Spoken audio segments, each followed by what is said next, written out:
Criminals are often told they have to pay back their victims, but that's not happening fast enough in one high-profile federal case.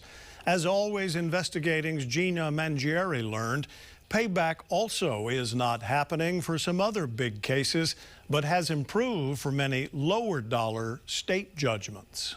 Catherine and Louis Kealoha are behind bars after their federal convictions, while people they owe money to are waiting for checks. So what can be done to get crime victims the restitution they've been promised?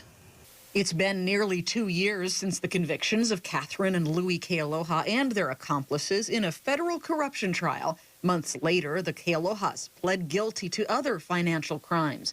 Besides federal prison time, the judgments also require the payback of nearly $500,000 combined to the victims, which include Catherine's uncle, Gerard Puana, and deceased grandmother's trust in the first case, and the Taito siblings, bilked while Catherine was their court-appointed trust guardian.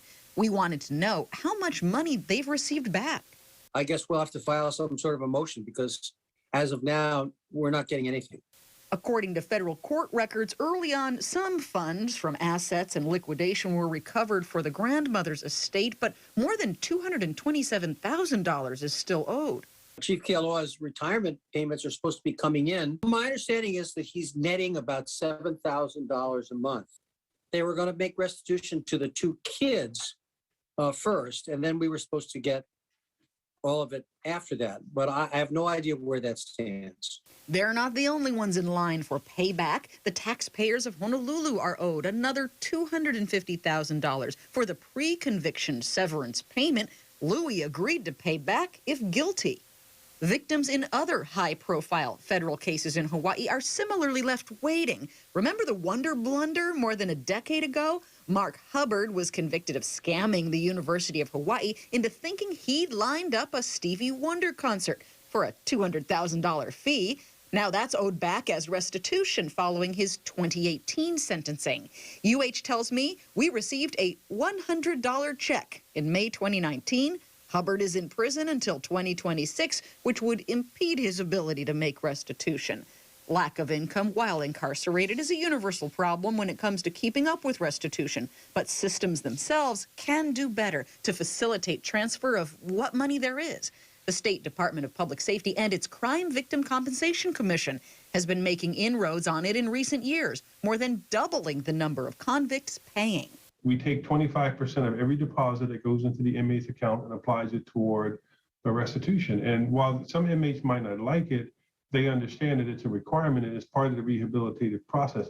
The average state offender owes less than $1,000 in restitution, yet the stepped-up enforcement and percentages have added up to millions more back to victims. And they're finding even the big-ticket, white-collar cases keep up with the obligation, too. So we've collected about $1.2 million in payments over $10,000. Two of those were over $300,000. We have a guy who continues to pay. He owed over $1 million, and he continues to pay years after he's off status and has to, because that's his obligation. That's how he forgave himself and made himself whole in terms of the crime.